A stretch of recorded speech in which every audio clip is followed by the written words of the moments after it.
Well, thanks for tuning in. Thanks for tuning in. I know it's a little bit later for you, so No, appreciate of it. course. I'm really excited to talk about this film, so I'm eager. Thank you. Yeah, it's Real Delight featuring Riot Will at the Femme Filmmakers Festival this year. And I'm eager to get into these questions if you're ready. Awesome. Yeah, I'm ready. So I understand the film is inspired a lot by your own family experiences, and I'm curious, did it feel liberating bringing these experiences to the screen, or perhaps intimidating at first? Definitely both. I would say before we began shooting, when I was still in script phase, it felt really intimidating to take a story that felt close to home and shoot it. So for those who don't know, will it's about a dysfunctional family trying to settle their will, and it's very much based on an incident where my parents gathered my siblings and I together to solidify the will and decided to appoint my triplet sister and brother as executor, leaving me, the only triplet, out of the equation. So it's definitely based based on a true story, and we shot it with actors who resemble my family in my childhood home. So. Uh, Before shooting, I was a nervous wreck, but once we were shooting, it really evolved into its own story with its own characters and was really liberating. And it was a really cool experience to take something that felt close to home and give it its own life. And I think it gave me a lot of confidence as a director, as a person. After that, to be able to take something close to home and bring it to life on screen. For sure. And you can definitely feel that personal element like oozing through the expression in the film. It's great. I was wondering if there are That's what any I hope for. complications about filming in your family home? I mean, practically. Did you have to change the room around or paint walls or anything like that? Um, we didn't paint any walls. We did do a little bit of rearranging. We spent a lot of time location scouting. It was not initially the plan to shoot in my childhood home. That was really the last thing that I wanted to do. But after going around scouting, it honestly was the perfect location. The film all takes place in one room. It all takes place in a kitchen, but all the characters go around to these different hubs, so we really wanted the kitchen to have depth within it and have this feeling where it's like in the round. So we already had a round table, but off of the kitchen, there were these different offshoots in different rooms that allowed us to, logistically bring the camera back to have more depth, but really feel like each time the camera moved, the location, the view changed. So it added a lot of texture and charm and character, and it really did help us out with production design as well. We had a production designer come, and we definitely brought in a lot of our own items, but a lot of the things in the film were were already there in the house, so it made things easier to pull from and a little bit of a lighter lift on the production design side. Interesting. Yeah. No, I love the way the table was used as this focal point, and it's all these characters moving across and away from it. And I think you did a really good job choreographing and shooting that to match. Thank you. So the whole cast in the movie is so kind of vibrant and high energy. And I was wondering if there are any difficulties or just what the process was like casting and directing an ensemble like that for such a fast-paced scene. Yeah, casting was a project. Casting took a really long time. We pushed the shoot date back a few times because our casting wasn't right. We really wanted a family that not only looked alike, but really energetically aligned. And, it's really a pet peeve of mine when you watch film or TV and the families don't look like they're actually related, or you don't believe them. And so we really wanted that to feel and look right. So really, it came through all different sources. Some of the actors came through some of our producers who were in touch with managers, and we were able to sort of look around our network. Some of the actors I knew, and then we ended up hiring a casting director, Leslie Wolf, for the role of the parents, which went to Scott Cohen and Amy Stiller for the mom and the dad. And those were really our like last two missing pieces. And then once we had that, really every time we brought new people onto the cast, we we did a few rounds of chemistry reads to make sure that was right. So in the last round, there were a few different people we were testing, and we wanted to see how everybody looked together and felt as a group. And then we did as well to really like hone in on that chemistry and make the dynamic of talking over each other feel lived in and believable. Right. And were there any kind of developments, like past the script in the kind of casting process where maybe they kind of added some bits to the character or threw in some lines here and there? Yeah, I know everybody asks that. For the most part, it was extremely scripted. The thing with having a ton of dialogue is that if you start to stray from the dialogue on the shoot, it's a bit of a continuity nightmare. So, especially as we're shooting so many characters from so many different angles, so we really had to be really dialed in. I mean, even like the characters speaking over each other, like that was all scripted. Like in the script, there were line breaks of when people should interrupt each other. So it was very dialed in, but during the table read, we did some exercises to loosen people up and brought in a little improv there just as an exercise. And some of the things that some of the actors said were so funny that we ended up bringing in a couple of those lines into the shooting day, into the script. Gotcha. No, it makes sense that there was such strict intent there because I was really impressed how every voice and every action is so like clearly audible throughout. Like it felt very cleanly paced despite the kind of chaotic feel. Thank you. Yeah, it was really an exercise to try to figure out which lines do we really need to hear and which ones can be, can maybe get a little bit lost in speaking over each other. So it also impacted how we shot it. For a lot of the scenes, we ended up shooting it in a way where we did each character's audio completely clean without people speaking over each other. And then we're able to like fine tune that in the edit. Sometimes that wasn't always like that, but for some of the key moments where we wanted to make sure that everyone's audio felt really crisp, that was something that we did to make sure that happened. For sure. So I'd love to narrow into the comedy element of the piece because you blend such great comedy into this very believable family drama. And I'm wondering if that was a difficult balance to strike when writing or something that kind of just came naturally to you in that process. Yeah, it's so funny. I I never intended the script to be a comedy when I started to write it. The event happened. I thought that it was right for the plucking, and how could I not write about this? But it was never my intention to be a comedy. It just happened to be funny. And I think like that's really my favorite type of work, when something is funny but isn't trying to be funny, or is funny because it's so grounded and real. And I mentioned briefly earlier, but I'm a triplet and I have what I think is a pretty unique family dynamic. And I think it just lends itself to sometimes ridiculous situations. And it's a really loud, chaotic family. And I think that's just the dynamic. That's just what it is. It's maybe not funny when you're in it.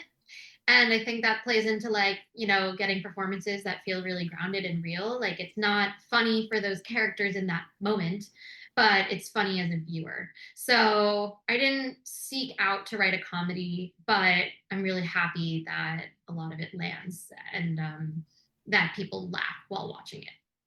Yeah, I can definitely understand that. As someone with two siblings myself, you can you definitely understand the comedy there looking back.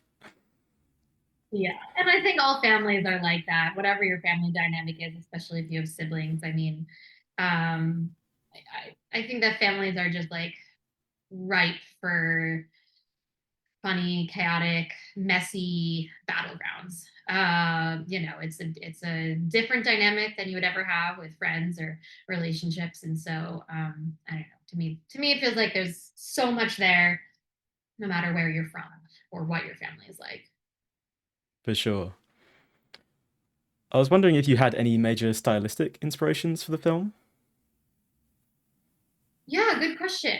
Um, Visually, no. Tonally, we were looking a lot. we were looking a lot at the Bear, and some of their like season one, season two chaotic family episodes, where the pace felt really fast paced and chaotic and quick cuts. Um, but as any project, there's usually a whole smattering of different references, and you try to take little things that you like from different ones and bring it all together. But there wasn't like one main reference. I mean, I think because this film was so personal, we really just drew upon the situation, and I think um shooting it in my parents' house, the house that I grew up in, um to me, like, that was the visual reference. It was like my memories of being in that place. So Yeah, that's great to hear. And the film is like an absolute visual delight. I was really drawn to the way the colors synergize together because you have this warm yellow lighting and then the costume and the whole kind of mise en scène and even the poster. And I'd love to hear about how you achieved that and kind of what step in the process you realized this was the kind of color aesthetic you wanted to go for. yeah, thank you so much for noticing that. I went to school initially for graphic design and art direction, and I love to geek out on color theory, and I go pretty deep in the nerding out about color. Used to be a painter as well. Um, so, I mean, I wanted each character to have their own color. Is what felt like that character, and you can go pretty deep into like color theory and the psychology behind certain colors, but also it really comes down to like what colors do certain characters gravitate towards. um and so that was really like the jumping off point, was we gave each character color that really reflected their wardrobe, that was also reflected in the poster as well, as you mentioned. And then overarching, we really wanted to play with this like warm versus cool contrast in the lighting and in the set design. And so it worked out so well with the location because a lot of the walls were already painted this like blue and like a burnt umber. So we already had this like warm versus cool background. And then we really wanted to play with the lighting there as well for each of those setups. So there was this contrast, visually, but also just thematically as well. I thought, yeah, I thought it made a lot of sense for the different character dynamics that we're exploring. For sure. So, stepping back for the film for a moment, could you tell us a bit about your own journey towards filmmaking and perhaps any challenges you may have faced as a woman in the industry? Sure. Yeah. I sort of fell into film. I In high school I was really into film, but I didn't know how that would take shape. I thought maybe for a second I would be an actor, which thank God I am not. I should not be in front of the camera. Um And I ended up going to college for graphic design and art direction. And so I was in this visual world, but not quite film. And after school, I was working in animation, by way of graphic design, and I ended up directing some animated videos. I got my start in music videos, so it was predominantly in the music video industry. And that really just naturally lended itself to transitioning into live action. So at the time, I was doing a lot of mixed media, combining live action and animation. And I fell in love with live action. I fell in love with film. Graphic design and animation there's such a different process than film. It's so much more solitary, or at least it was for me at the time. A lot of hours by yourself in front of a computer screen. And live action film is you're with people, you're out in the world, you're collaborating, you have to be so in the moment. And so I really fell in love with that process, and then really spent the last decade relearning how to do film, and learning by doing. I mean, I didn't go back to school, so I sort of, trial by fire. Is that the expression? Where my first time on set ever was directing, which is Oh, a little wow. bit wild to think about now. And so I really immersed myself with asking people a lot of questions, and figuring things out as I went, and maybe going back and taking some classes and reading a ton of books and watching a ton of movies. And especially over the pandemic, creating like my own version of film education. But I think film is really one of those things like you have to learn by doing. There's only so much you can learn in theory, and you just have to be on set doing it. So, yeah. The second part of your question, my experience as a woman in film has really evolved over the years. I would say that in the beginning of my career, I was almost always the only woman on set, maybe besides hair and makeup or wardrobe. And I would walk onto set, and people would always assume I was like a hair and makeup artist or an assistant or something. I don't know, because I'm a woman or I'm a small human being. I'm not very tall. So, yeah, that it took feeling more confident in my skin to be able to, and being in this longer, to be able to surround myself with crew and people that really felt supportive in a productive way. um and now I think I'm really fortunate enough to have like built a really wonderful network of people, and also, I know a lot more people, so I'm able to hire when I hire a crew now.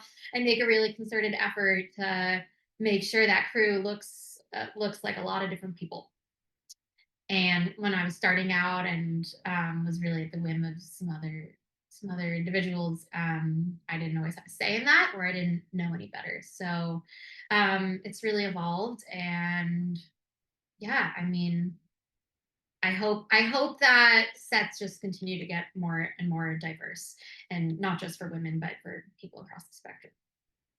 Absolutely. That's great to hear.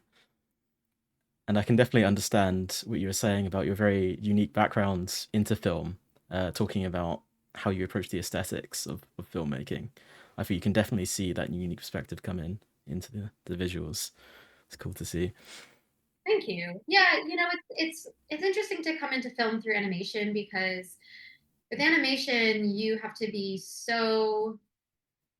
edit before you begin, and you have to plan really deeply. There's not a lot left up to chance, and you're really thinking about the entire world and the entire scene in a way that sometimes in film you don't always have to. And so I think coming with that background and that mentality, my instinct is to plan every single detail down to the T. And I'm almost now at a point where I'm trying to let go of some of that and perhaps leave some things up to chance. But in Fire at Will, not much was left up to chance. So I think lastly, I'd just like to ask, what can we expect from you next? Are there any upcoming projects you'd like to talk about? I am shooting a new short in about a month. So I'm really excited for that. And then I'm in development for my first feature. So that's really Oh, great. exciting. And it's a feature version of Fire at Will. So I Oh, can't really say amazing. much more than that. But we're taking these characters and taking this world and this tone, and creating a much longer version of it. So super excited about that. Hopefully it happens sooner than later, but the process takes a little bit longer. Oh, I'll definitely look forward to that. Thank you. Yeah, I'm excited. Well, thanks so much for giving us your time. I would like to mention quickly that there is the option to join a moderated Q&A when we're doing the online screening of the film, which is on September 19th. So if you're interested in that, That's we my can. birthday. Is it? Oh wow. Yeah, yeah. I would be happy to join. Let me know the timing, in case I'm at like a birthday dinner or something. But in generally, I would be very happy to join. So let me know the details, and we'll chat about it. Perfect. We'll follow up with those. Thanks. Yeah. Thanks so much, Morgan. Awesome. Well, thank you so much for your thoughtful questions. I really appreciate it. And yeah, I'm really happy to be a part of this again. I think I had you guys talk about my very first animated short, um, back in 2017. So I'm happy to be back here. It's a delight to have you.